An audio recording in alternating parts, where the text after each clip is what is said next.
नमस्कार विद्यार्थी मित्रांनो, एबीसी एज्युकेशनच्या ऑनलाईन प्लॅटफॉर्मवर मी आशिष भाकरे आपले स्वागत करतो। जसा जनता दरबार लागतो तसाच अमरावतीमध्ये विद्यार्थी दरबार लागतो। रोज 12 ते 1:30 हा नंबर सेव्ह करून ठेवा। जे मुलं अमरावतीमधले आहे त्यांनी मला या नंबरवर फोन करून यायचं ऑफिसला, क्लासला माझ्या। तुमच्या ज्या काही अडचणी असेल इंग्लिशमधल्या तलाठी एक्झाम होईपर्यंत त्या तुम्ही या 12 ते 1:30च्या दरम्यान येऊन मला विचारू शकता। हा नंबर नोट करून ठेवा, सेव्ह करून ठेवा। जे मुलं बाहेर गावचे आहेत, बाहेर जिल्ह्यातले आहे, त्यांनी मला या नंबरवर प्रश्न टाकायचे की सर मला यामध्ये प्रॉब्लेम आहे, सर मला हे समजत नाही, सर मला हा प्रश्न आहे पण हा मला छळून राहिला, मी तुम्हाला त्याचं उत्तर देईल।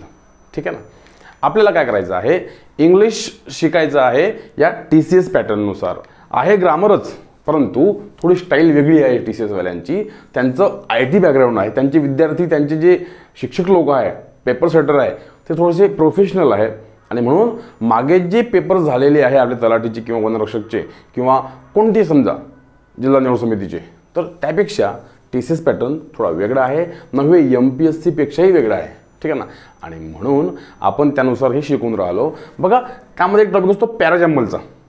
आहे ग्रामरच, परंतु parajumble, cloze test, fill in the blank, common errors, sentence improvement, sentence rearrangement, ठीक आहे, अशा प्रश्नामध्ये ते प्रश्न आपल्याला ग्रामर विचारतात, व्होकॅब्युलरी विचारतात आणि एक असतो कॉम्प्रिहेन्शनचा भाग। तुम्हाला कोणतीही अडचण येऊ, जर तुम्ही शहरातले असाल, अमरावती शहरातले, तर तुम्ही क्लासला या अडचण घेऊन। जर तुम्ही बाहेरचे असाल तर या नंबरवर मला कॉन्टॅक्ट करा। ठीक आहे ना। मॅसेज टाका व्हॉट्सअपला, मी तुम्हाला रिप्लाय देईल। आता बघा, आपल्याला पॅराजम्मल शिकायचं आहे। आता पॅराजम्मल ह्या काही गोष्टी शिकण्याच्या नसते ॲक्च्युली। पॅराजम्मल शिकायचं पेपरला प्रश्न येतो, sentence of the paragraph are given below in jumble order. असं एक जसं आपण पाहतो खूप मोठा पॅराग्राफ असतो, ठीक आहे ना। त्यापैकी काय केलं यांनी, एक असा पॅराग्राफ घेतलेला आहे, एक छोटासा पॅरा घेतला, त्यामध्ये त्याने शफल केलेलं असते वाक्य, ठीक आहे ना। ते आपल्याला रिअरेंज करायचं असते करेक्ट ऑर्डरनुसार। आता इतका मोठा जर प्रश्न राहील तर साहजिकच आहे आपल्या डोक्यासमोर प्रश्न येणं की बापरे, इतका मोठा प्रश्न आहे, कसा करू। एक प्रश्न आहे 2 मार्कला।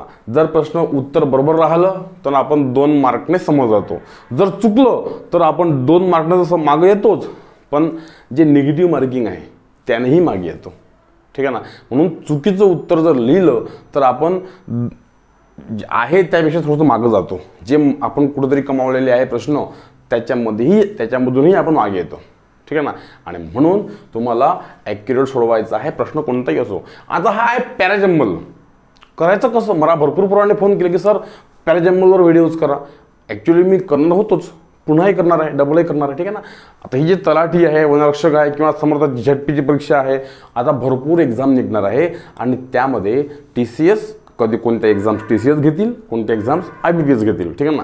आणि म्हणून तुम्हाला बिलकुल अलर्ट राहायचं आहे। कसं करायचं, ABCD असे वाक्य दिलेले असेल वेगवेगळे, फक्त हे असं आहे ABCD नुसार नाही आहे, हे कुठेतरी DCBE असेल, ACDE असेल, BCDE असेल किंवा CDBE असेल, तर त्यानुसार तुम्हाला अरेंज करायचं आहे। मग कसं कराल, रूल काय आहे, तर याची अशी अधिकृतपणे रूल्स कोणतीच नाही आहे।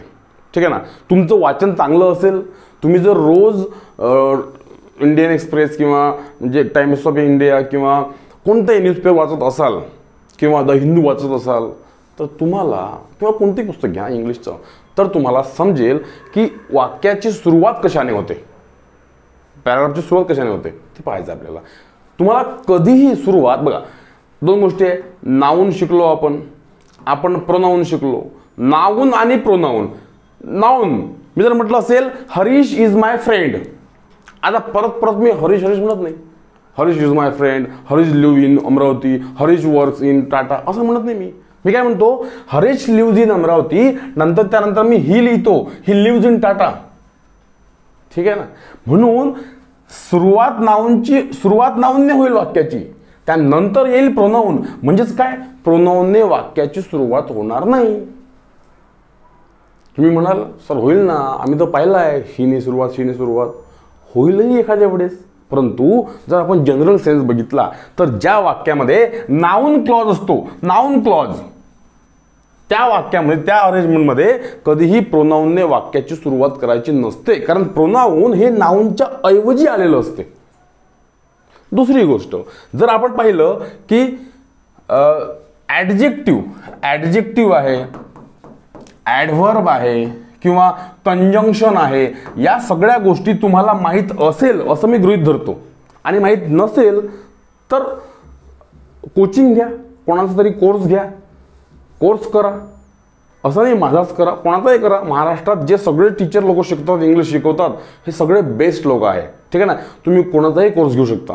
तर ह्या कॉन्सेप्ट ज्या आहे त्या पूर्ण करा. आणि मग बघा, तुम्हाला मी जर म्हटलं ॲडजेक्टिव्हने, ॲडव्हर्बने किंवा या कंडिशनने वाक्याची सुरुवात होणार नाही, मला बरोबर समजते.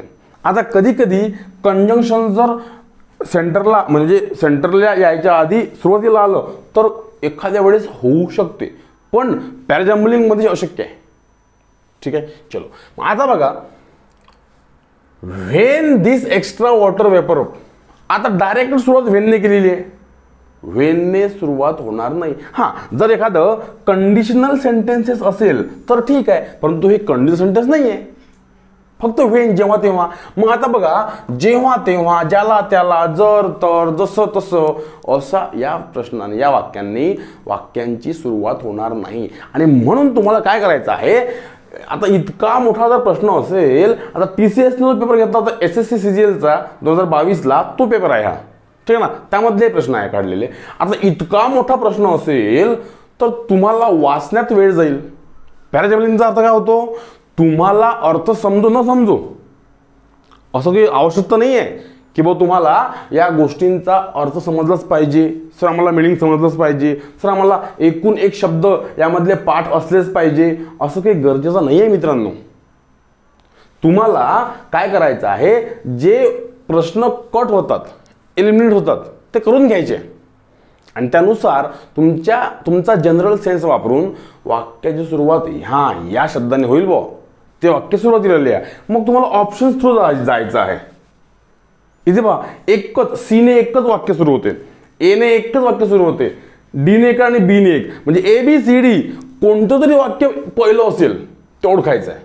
मग अशा वेळेस काही कठीण जात नसते, व्हेनने वाक्याची सुरुवात होणारच नाही, म्हणून ए लागणारच नाही, समजून घ्या. The atmosphere can store an additional 4%, हे होऊ शकते, याला आपण डॉट करून ठेवा. पण more water evaporate from soils plants, हे होऊ शकत नाही, कारण मोरने वाक्याची सुरुवात नाही होऊ शकत. म्हणून सी कटला, सी कुठे आहे, सी कटला. आता उरला तो फक्त डी आणि बी यांनी सुरुवात होते का ते बघा.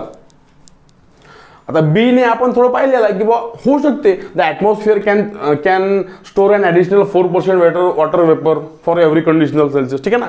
आता याच्याही पेक्षा जर आपण बघितलं, one of the most obvious indications, आता वाटते कुठेतरी वाक्याची सुरुवात झाली. बघा, पॅरेग्राफ वाचणं शिका.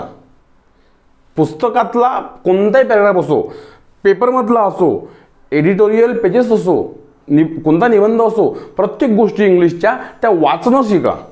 आपण काय करतो, आपला जनरल काय सेन्स आहे आपला, आपण जे खेड्यामधले मुलं असतो किंवा निम शहरी भागामधले असतो किंवा शहरातले असून आपण थोडेसे मागासवर्गीय असतो, मागासवर्गीय म्हणणार मी, ठीक आहे ना. आपण लोड घेत नाही जास्त, पाहू करू होते, नाही लागन असं होत नसते मित्रांनो.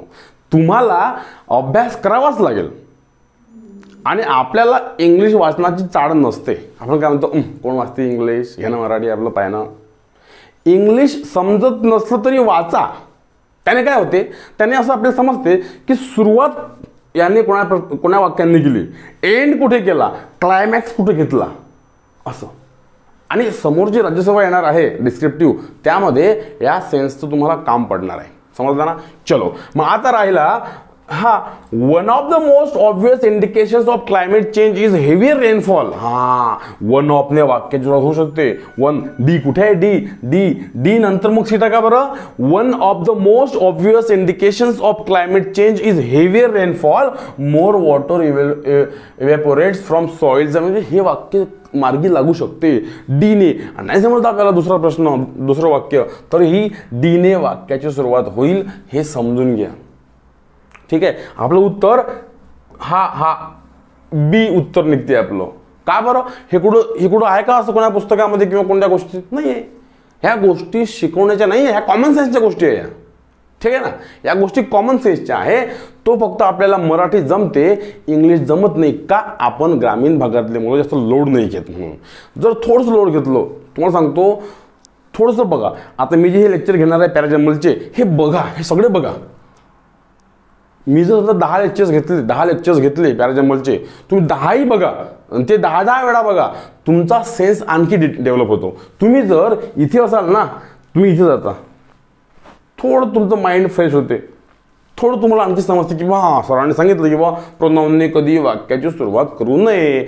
कंजंक्शन आहे, ॲडजेक्टिव्ह आहे, ॲडव्हर्ब आहे, यांनी वाक्याची सुरुवात करू नये. किंवा त्याचप्रमाणे धीस आहे, व्हेन आहे, धीस, दॅट, दीज, दोज, हे जे प्रोनाऊन पण आहे आणि ॲडजेक्टिव्ह पण आहे. धीस, दॅट, दोज, दज हे प्रोनाऊन पण आहे आणि ॲडजेक्टिव्ह पण आहे. ठीक आहे ना, त्याला आपण पॉझिटिव्ह प्रोनाऊन किंवा पॉझिटिव्ह ॲडजेक्टिव्ह म्हणतो. सगळ्यात पहिले काय, पार्ट्स ऑफ स्पीच. तुमचा हा टॉपिक पूर्ण करून टाका, पार्ट्स ऑफ स्पीच. जर तुम्ही एकदम ब्लँकली पेपरला गेले तर समजत नाही, आणि म्हणून ब्लँकली पेपरला जाऊ नका, काहीतरी वाचून जा. आता पेपरची वेळ आहे. ठीक आहे ना, आणि तुमच्यासोबत मी कायम उभा आहे या ठिकाणी यूट्यूबला. Question number 2. आता ABCD दिलेला आहे, काय लागेल? A panther is reported to have broken in to a house yesterday in search of food and shelter. आता तुम्हाला इतका मोठा पॅराग्राफ आहे. हा सुद्धा प्रश्न SSC CGLचा आहे 2022चा, जो TCSने पेपर घेतलेला होता. त्यांची लेवल अशी आहे मित्रांनो.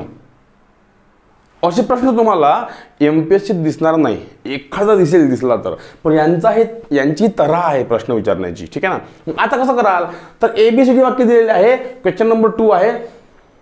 तुम्हाला समजून घ्यायचं आहे की अ पॅन्थर. आता तुम्हाला या सगळं पॅन्थर म्हणजे काय माहीत नाही, किंवा तुम्हाला अजून काय स्लॉज म्हणजे काय माहीत नाही, तुम्हाला यामध्ये जे कठीण शब्द आहे स्विफ्टली काय माहीत नाही, तुम्हाला स्केअर्ड काय माहीत नाही, तुम्हाला थ्रू काय माहीत नाही, स्लीपिंग काय माहीत नाही, तुम्हाला रोमिंग काय माहीत नाही, पण तरीही आपल्याला उत्तर काढता येऊ शकते. बघा ते कसं काढाल तुम्ही उत्तर. अ पॅन्थर म्हणजे काय होते? पॅन्थर म्हणजे बिबट्या. ठीक आहे ना. आता बिबट्याने काय केलं? अ बिबट्या is reported to have broken in to a house. तुम्हाला हे समजते ना, बिबट्या घरात आला. ओके, काल. Okay. In search of food and shelter म्हणजे फूड म्हणजे काहीतरी खाण्याच्या उद्देशाने, आणि शटर म्हणजे झोपण्याच्या उद्देशाने. शटर म्हणजे काहीतरी त्याला आसरा पाहिजे होता. ठीक आहे ना. The villagers heard his cries. Cries म्हणजे काय होते? आवाज. मग आता मला सांगा, the villagers heard his cried. तो कोण? हिज कोण? मग हिज जर येईल तर सुरुवातीच्या वाक्यामध्ये काहीतरी लिहावं लागेल ना, आणि म्हणून बीने वाक्याची सुरुवात होणार नाही. काय म्हणतो हा? द विलेजर्सने वाक्याची सुरुवात होऊ शकते, पण the villagers heard his cries. His म्हणजे कोणाचा? म्हणून ते वाक्य पहिलं नाही आहे. बी कट झाला. ठीक आहे ना. बी कट झाला, इथे बी कट झाला. मग काय? It secretly slouch in to house. Slouch म्हणजे काय होते? आरामात येणे, खाली मान करून येणे किंवा आणि बसणे. ठीक आहे ना. इट म्हणजे कोण? I, we, you, they, he, she, it हे नाऊन आहे, हे प्रनाऊन आहे. ठीक आहे ना. इट कधी घेतो आपण? मी जर म्हटलं असेल धिस इज द डॉग किंवा इट इज द डॉग, नंतर आपण इट म्हणतो. ठीक आहे ना. इट स्लाउच, आपण काहीतरी नाऊन घेतो, त्यानुसार मग प्रोनाऊन घेतो. इट स्लाउच म्हणजे या ठिकाणी तुम्हाला पॅन्थरसाठी तुम्हाला इट घ्यावं लागेल. बघा, इट आहे ते पॅन्थरसाठी. मग आता पॅन्थर सुरुवातीला येईल ना, इट नाही येणार. कारण मी जर म्हटलं असेल it is a pen, I use it. आता बघा, हा ठीक आहे, हा नाऊन, हा प्रनाऊन आहे, यांनीच वाक्याची सुरुवात होईल. परंतु जर या ठिकाणी पॅन्थर म्हटलं गेलं, बिबट्या म्हटलं गेलं आहे, तर तुम्हाला बिबट्यासाठी जो इट वापरलेला आहे त्याने वाक्याची सुरुवात करता येणार नाही. मला असं माहित आहे मित्रांनो की फार लोकांना एकदम एकाएकी समजणार नाही मी काय शिकवून राहिलो. लेक्चर्स 2-3 वेळा बघायचं, ठीक आहे ना, काही नोट्स लिहून ठेवायच्या, आणि लेक्चर्स मी असेच घेणार आहे. पॅराजम्बलचे आता इकडे पॅराजम्बल घेईल, क्लोज टेस्ट घेईल, सेंटेन्स इम्प्रूव्हमेंट घेईल, आपण कॉमन एरर्स बराबर घेतलेले आहे ते घेऊन टाकू. रोज पाहत राहा आणि मग बघा तुमच्यात फरक पडलेला तुम्हाला दिसेल, ठीक आहे ना. हां, हे होणार नाही, सीता उत्तरच नाही येणार सीचं. जस्ट ॲज द पॅन्थर, जस्टने वाक्याची सुरुवात होणार नाही, समजून घ्या, ठीक आहे ना. जस्ट कंजंक्शन आहे, ठीक आहे ना या ठिकाणी. हां, इथे हे होणार नाही. मग राहिलं काय, एच राहिलं ना. मग एने वाक्याची सुरुवात होईल. पॅन्थर इज रिपोर्टेड, ए आहे, हां इथे आहे ए, इथे आहे ए, ओके, हे दोन आपण कट केले. आता a panther is reported to have broken in to house yesterday in search of food and shelter. आता the villagers heard his cries. नाही, आता मला सांगा, पॅन्थर जर घरात आला, घुसला, तो आवाज करेल का? हा असा आवाज करेल का? नाही. आणि म्हणून ए नंतर बी येणार नाही. A panther is reported to have broken into a house yesterday in search of food and shelter. It secretly slouched. Panther आला घरात आणि तो, हा इट म्हणजे कोण? इट म्हणजे पॅन्थर. इट सिक्रेटली, तो असा गुपितपणे आला, मान खाली घालून आला, बसला, ठीक आहे ना. आता या वाक्यांचा अर्थ फार तुम्हाला माहीत नसेल, तुम्हाला हे सगळं माहीत नसेलही, तरीही उत्तर लिहू शकतो आपण. कारण यामध्ये उत्तर फक्त मोजक्याच काही गोष्टींवर निघू शकते. तुम्हाला सगळी गोष्ट वाचण्याची गरज नाही आहे. कॉन्फिडन्स थोडा बाळगा. बापरे सर, आम्हाला जमत नाही ना पॅराजम्बल. आता मला भरपूर फोन करतात, मॅसेज करतात की सर आम्हाला पॅराजम्बल जमतच नाही राजीव. सोपं आहे, ते काही शिकवत नाही कोणी पॅराजम्बल, ते शिकायची गोष्ट पण नाही आहे. तो आहे कॉमन सेन्स आपला, कॉमन सेन्स. तो जर असेल साबूत तर तुम्हाला, तो साबूत असेल तर तुम्हाला उत्तर लिहिता येणार, आणि ते होऊ शकते. मी तुमच्याकडून करून घेईल उत्तर, ठीक आहे ना. आता बघा, तर ए नंतर मग सी येणार. एसी कुठे आहे? एसी इथे एसी आहे, जास्त भानगडीत पडायचं नाही, समजलं ना. बघा, the villagers heard his cried नाही होणार. It secretly slouches in the room where young name Johnny was sleeping. तिथे एक प्रकाश जॉनी बसला होता. हु सडनली वोक अप, पटकन उठला, and realise that beast was roaming around the bed. वाघ असा आला, बिबट्या असा आला, आरामात आला. तिथे एक पोरगा झोपला होता आणि त्याला तो पटकन उठला. अरे बापरे, वाघ आला. मग काय, just as panther was about to leave him he swiftly shot out. म्हणजे तो उठला आणि लपला, तो शॉट आउट, उठला आणि लपला. मग the villagers heard his cries. मग गावकऱ्यांनी त्यांचा आवाज ऐकला आणि ते धावले वगैरे, ठीक आहे ना. असा प्रश्न सोपा असते, हे काही कठीण नसते. आता कधी आता हा पण मोठा आहे, हा मोठा प्रश्न आहे, हा मोठा प्रश्न आहे. कधी तुम्हाला अगदी छोटे प्रश्न येतात, असे प्रश्न येतात. आता मला सांगा, देने वाक्याची सुरुवात होईल का? नाही होणार, कारण ते प्रोनाउन आहे, ठीक आहे. धिसने वाक्याची सुरुवात होईल का? नाही होणार, कारण ते प्रोनाउन किंवा ॲडजेक्टिव्ह आहे. धिस, बघा, धिस, दॅट, दीज, दोज यांनी वाक्याची सुरुवात करू नये, संपला विषय, ठीक आहे.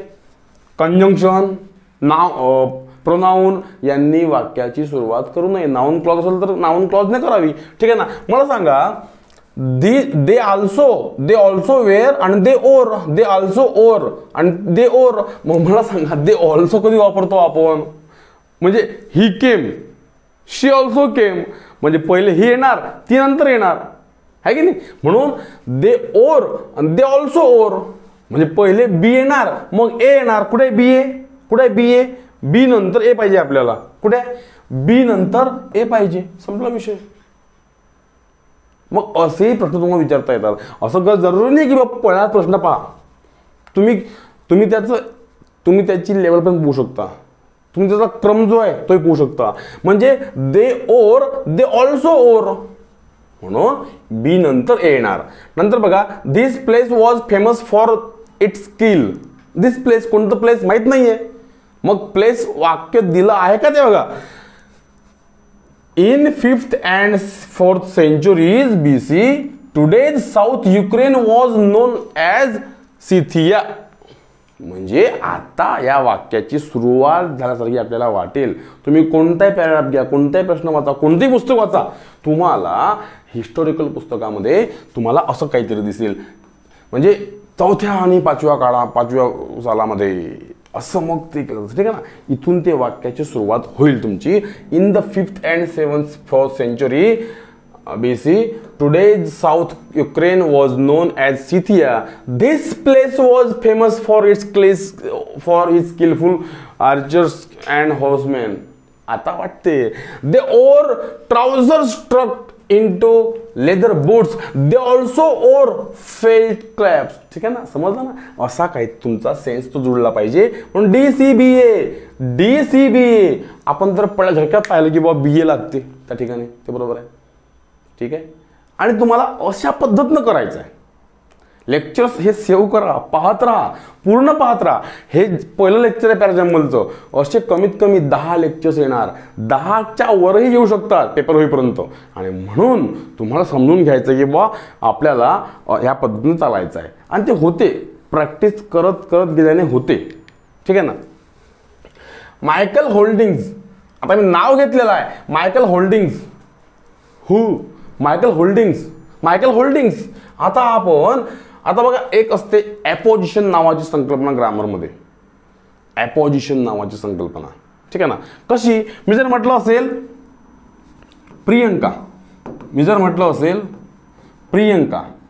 Priyanka is coming. प्रियंका येत आहे, प्रियंका इज कमिंग. ओके, लहान वाक्य घेऊ आपण समजूसाठी.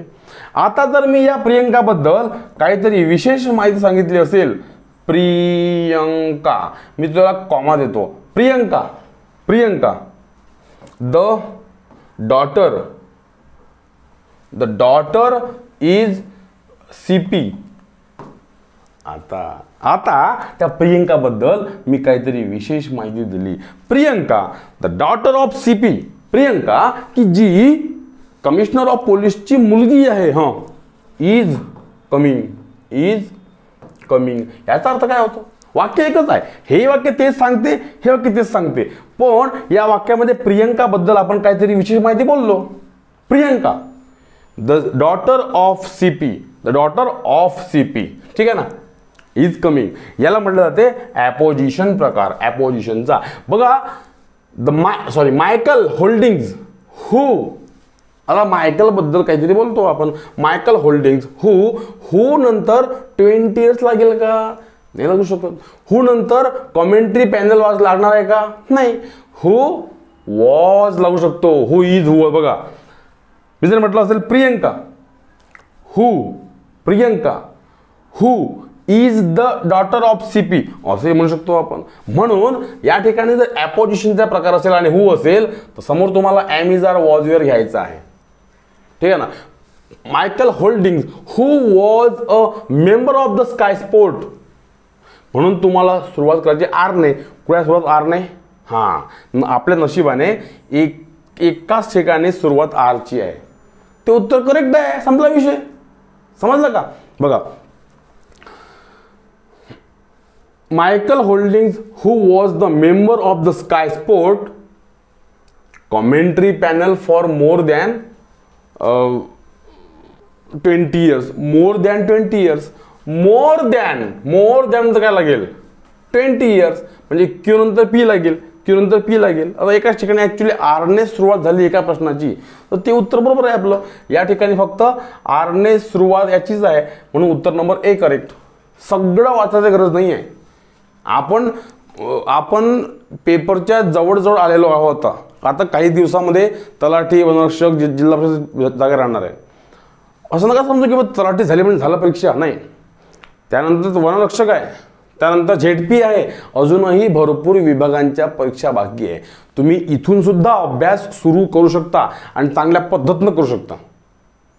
ठीक आहे, तुम्ही अभ्यास सुरू करा. केला नसेल तर इथून करा, कोणाचा तरी कोर्स घ्या. महाराष्ट्रामध्ये अनेक शिक्षक लोक इंग्लिश शिकवतात. तुम्ही कोणताही कोर्स घ्या, कोणाकडेही ऑफलाईन बॅच करा, फक्त अभ्यास करणं गरजेचं आहे. ठीक आहे ना. नंतर बघा, वी हॅव बीन. आता वाक्याची सुरुवात कधी कधी प्रश्नामध्ये होईल, तुम्हाला ऑप्शन्समध्ये याला कंटिन्यू करायचं आहे. We have been. आता बघा, दोन गोष्टी असतात. आपण जेव्हा पहिला टेन्स, दुसरा टेन्स, तिसरा टेन्स, चौथा टेन्स, फरक बघा, फरक बघा. Simple present tense, simple present tense, SVO SV5O. Present continuous tense, am is are नंतर V4. आता हे तुम्हाला सगळं माहीत आहे असं मी गृहीत धरतो. हां, नंतर हॅव बीन, सॉरी हॅव नंतर हॅज, हॅव किंवा हॅज नंतर V3 म्हणजे present perfect tense. He has gone, I have do it, I have done it, she has purchased a flat, तिने फ्लॅट परचेस केला. ठीक आहे ना. हॅव हॅज नंतर V3 येतो. आणि नंतर आहे चौथा नंबरचा present perfect continuous tense, have been has been. इथे येतो हॅव बीन किंवा हॅज बीन नंतर V4. हॅव बीन किंवा हॅज बीन नंतर V4 येतो या ठिकाणी. आता या ठिकाणी एकतर वी हॅव बीन नंतर तुम्हाला समोर V4 बघायचा आहे, क्रियापदाला ING लावायचा आहे. आहे का कुठे? कुठेच नाहीये. ठीक आहे, जाऊ द्या. म्हणजे हे वाक्य होय नाही, संपला विषय. हा, दुसरी गोष्ट, आता हा जो आहे present perfect tense, have plus has नंतर V3. तर आता हा जो हॅव आहे ना, तो हा हॅव आहे हेल्पिंग वर्ब. आता जसं इथे हॅव बीन हॅज बीन हे एकत्र आहे, पण हा हॅव बीन एकत्र नाही आहे, कारण जर तो एकत्र असला तर समोर V4 येतो. पण ऑप्शनमध्ये कुठंच V4 दिसत नाही आहे. समजलं ना तुम्हाला.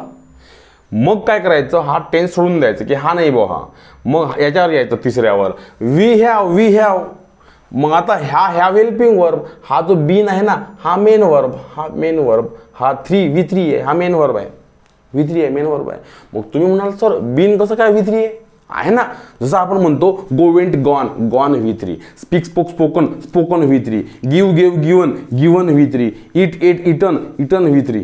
तसंच बी वॉज बीन किंवा बी वर बीन, बीचा V3 बीन होतो. ठीक आहे, बीन म्हणजे होणे किंवा असणे. वी हॅव बीन, इथे तुम्हाला काहीतरी काय येणार आहे, वी हॅव बीन काहीतरी तुम्हाला. I have been a doctor, I have been म्हणजे मी बनलेलो आहे, I have been a teacher, I have been काय लागेल, आय हॅव बीन द लागेल का, नाही. I have been that are clearly, नाही. I have been severely a brain injury, नाही. I have been able to identify certain patterns. I have been able to म्हणजे मी असा एबल बनलेलो आहे, present perfect tense. I have been able to identify any questions.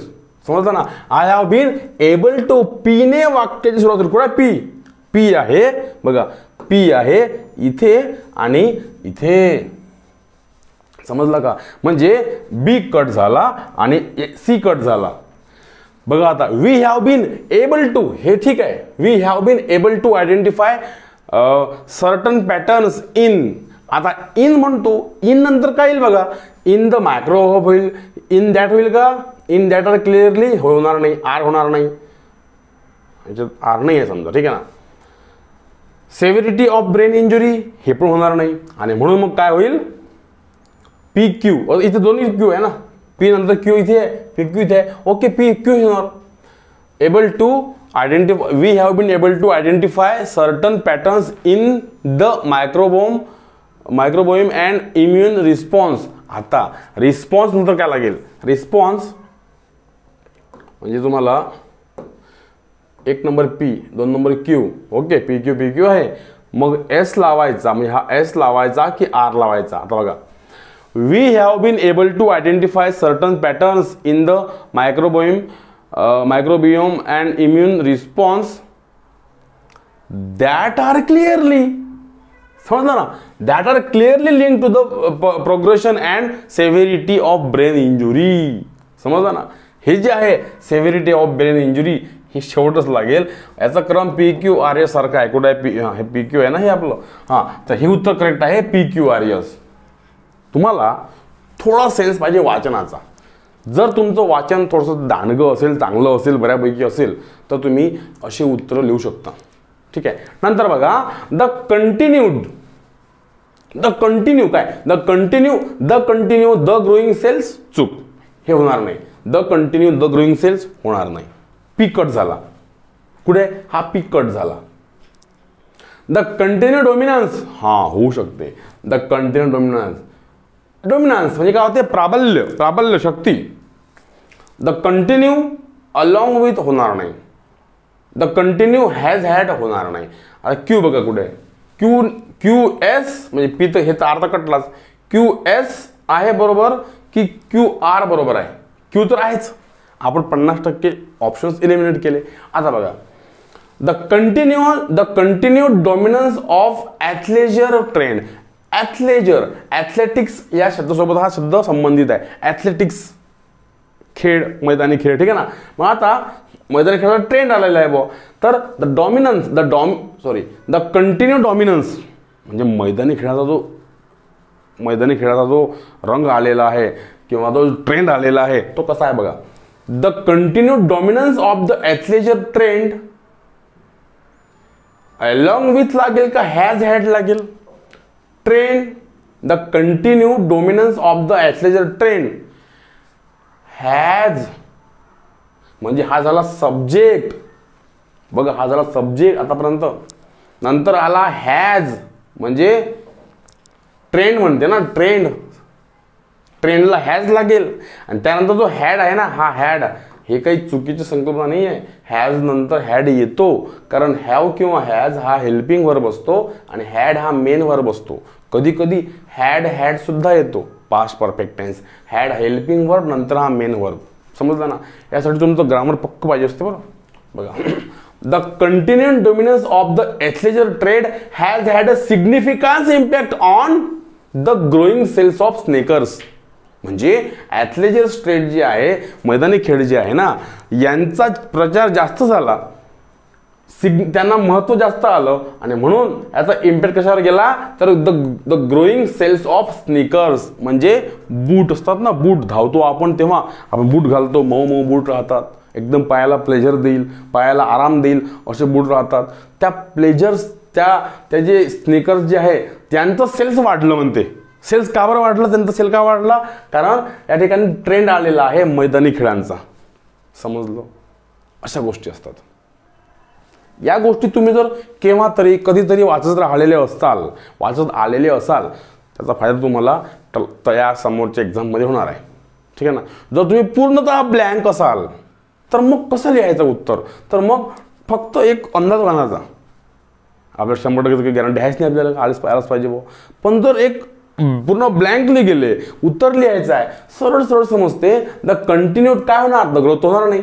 The continue the growing वाक्याचं रचना चुकीची आहे. The continued डोमिनन्स Q R लिहायचा. म्हणजे तुम्ही 50% समोर गेले. समजलं ना. 4 पैकी 2 ऑप्शन कट केले तुम्ही असा अर्थ. म्हणून हॅज हॅड लागेल, क्यू नंतर एस लागेल. कुठे क्यू नंतर एस हे करेक्ट उत्तर आहे. ठीक आहे. नंतर अ सिंगल युरेनियम. आता युरेनियम धातू आहे. A single uranium a single uranium as a ton of coal तर होणार नाही. कारण a single uranium as a ton नाही. टन होईल व 1 टन, पण ते ॲज अ टन होणार नाही. म्हणून हे आर चुकीचं. ॲज अ टन होणार नाही, आर चुकीचंच आहे. मग वाक्याची सुरुवात पीने करायची का क्यूने करायची? पी आहे की क्यू आहे? म्हणजे एसने पण होणार नाही. तिथे ऑर आहे सुरुवातीला. बघा ऑर आहे, कंजंक्शन आहे. ऑरने वाक्याची सुरुवात होणार नाही. मग अ सिंगल युरेनियम पेन्सिल इरेझर म्हणायचं की अ सिंगल युरेनियम पॅलेट म्हणायचं? पेन्सिल इरेझर, इथे शब्द आहे इरेझर. पेन्सिल नाही आहे, इरेझर आहे. कारण मी जर म्हटलं असेल बेड हा नाऊन आहे, रूम हा पण नाऊनच आहे. पण जेव्हा आपण बेडरूम म्हणतो तेव्हा रूम फक्त नाऊन होतो आणि हा बेड ॲडजेक्टिव्ह ठरतो. ॲडजेक्टिव्ह. तसंच इथे पेन्सिल इरेझर, पेन्सिल खोडणारं इरेझर युरेनियमचं राहते काय? नाही राहत. ठीक आहे ना. आणि म्हणून हे वाक्य होणार नाही. तर पॅलेट होईल. पॅलेट म्हणजे गोळी, औषधी गोळी होईल, किंवा छर्रे असतात ना, छर्रे असे छर्रे ते खेळतो आपण, छर्रे असं उचलतो, त्याला आपल्याला पॅलेट म्हणता येते, किंवा बंदुकीची गोळी त्याला पण म्हटलं जाते, पण तो खाण्याची गोळी जास्त करेक्ट आहे. ठीक आहे ना. A single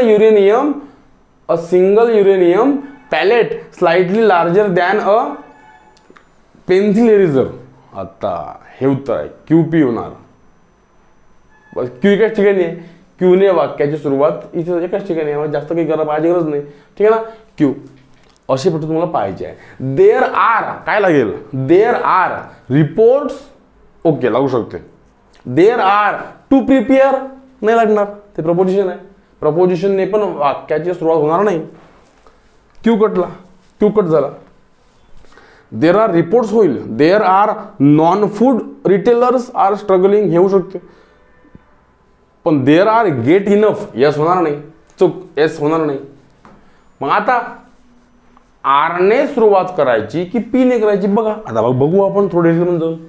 there are reports that toy shops are and other are नंतर काय आहे म्हटलं?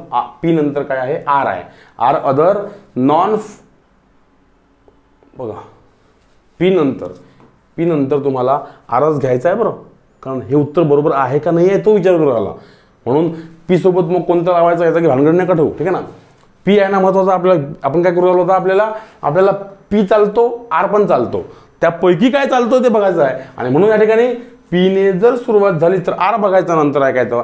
आरने झाली तर पी बघायचा. म्हणजे हे कटूनच टाका, एस क्यू कापूनच टाका, त्याची काही गरज नाही. एकतर हे पहिले किंवा हे नंतर किंवा हे पहिले येईल. ठीक आहे. There are reports that toy shops and other non food retailers are struggling to काय असेल ते, किंवा there are non food retailers are struggling to report that the shop. थोडंसं हे चुकीचं वाटते, इकडून इकडे चुकीचं वाटते. There are non food retailers are struggling to report करायला स्ट्रगल लागेल का? नाही. टू नंतर इथे V5 लागतो का? नाही. आपण शिकलेलो आहे की टू नंतर V1 लावायचं. इथं तर V5 आहे रिपोर्ट्स. ज्या लोकांना या गोष्टी माहीत असेल ते बरोबर लिहितील, किंवा माहीत असेल आतापर्यंत हे माहीत नव्हतं हेही त्यांना आज माहीत होऊन जाईल. समजलं? ह्या गोष्टी गरजेच्या असतात मित्रांनो. आता म्हणून ते तिकडून यानावर इकडे PR करा बरं, PR करा बरं. हे PR बघा बरं, इथे काय येतं? There are reports that the toy shops and other non food retailers. आता होते बरोबर, अदर नॉन फूड रिटेलर्स. म्हणून PR कुठे?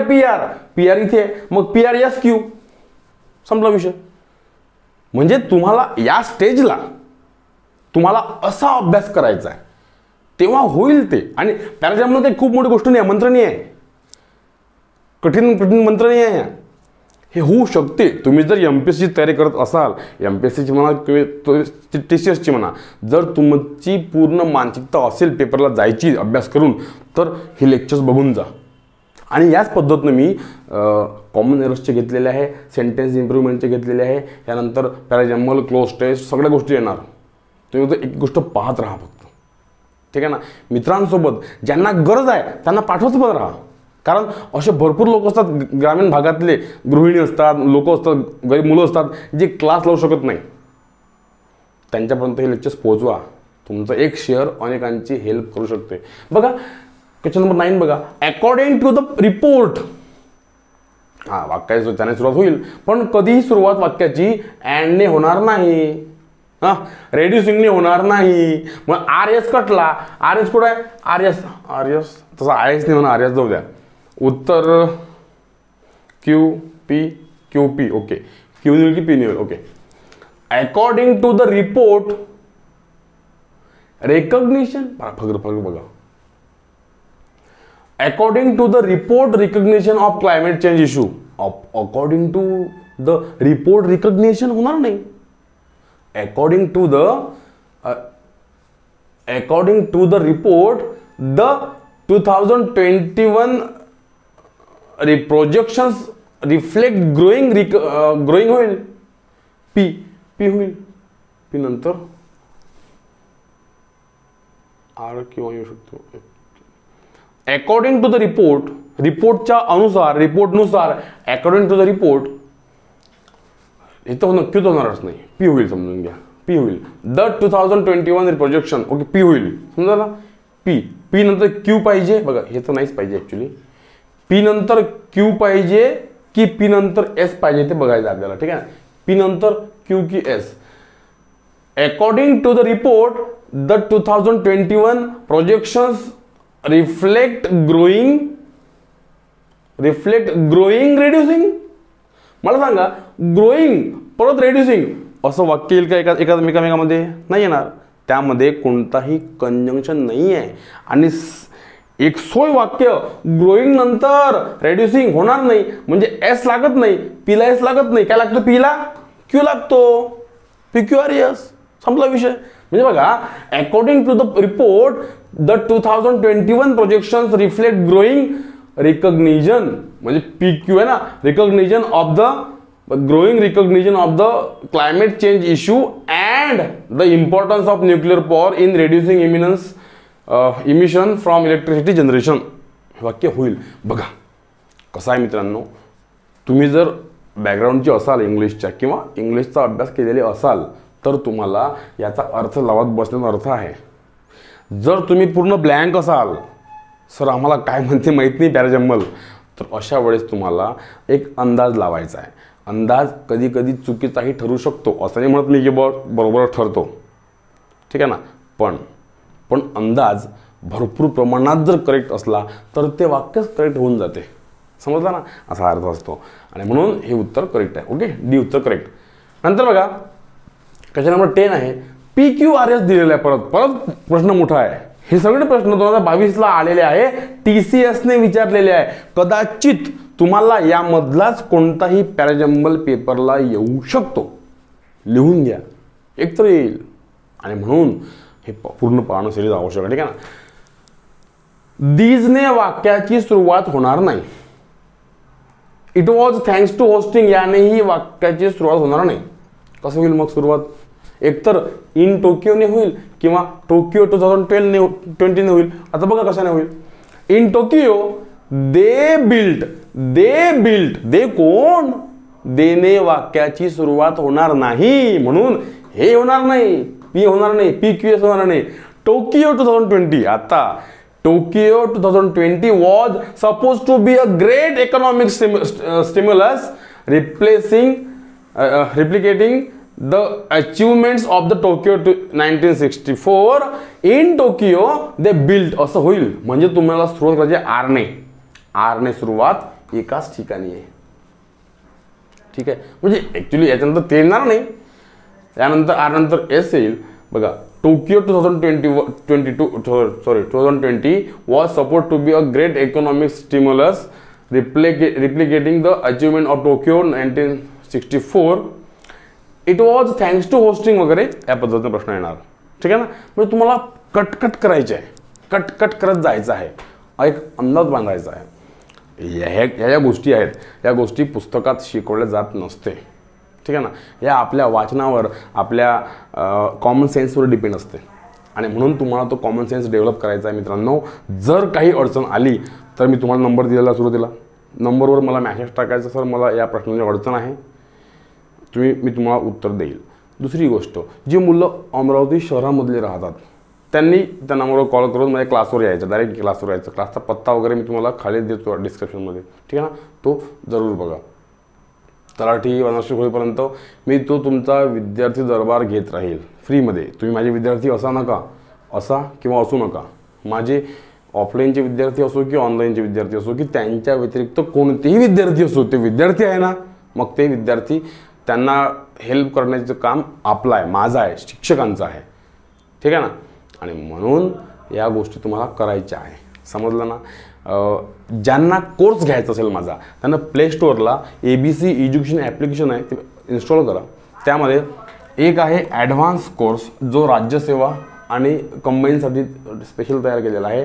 एक आहे प्री ॲडव्हान्स कोर्स, याचं नाव आधी सेमी ॲडव्हान्स होतं, आता मी त्याला प्री ॲडव्हान्स केलं, ठीक आहे ना. तर हा प्री ॲडव्हान्स कोर्स जो आहे हा आहे TCSसाठी, TCS, IBPS किंवा कोणत्याही सरळ सेवा असो, सेंट्रल एक्झाम्स असो, त्यासाठी प्री ॲडव्हान्स कोर्स. आणि ॲडव्हान्स कोर्स आहे राज्यसेवा आणि कंबाईनसाठी. ठीक आहे, तुम्ही तो घेऊ शकता आणि मित्रांपर्यंत पोहोचवा. हे जे लेक्चर आहे तुम्ही पाहू नका, तर त्या सगळ्या लोकांपर्यंत पोहोचवा जे इथे येऊन क्लास लावू शकत नाही किंवा जे आर्थिक कंडिशनमुळे क्लास लावू शकत नाही. ठीक आहे ना. आता तुम्हाला जो हा TCSचा पॅटर्नचा जो कोर्स आहे हा एकदम कमी किमतीने देऊन राहिलो आम्ही, कमी फीमध्ये तुम्ही घेऊ शकता. भरपूर लोकांनी घेतलेला आहे. Okay, thank you.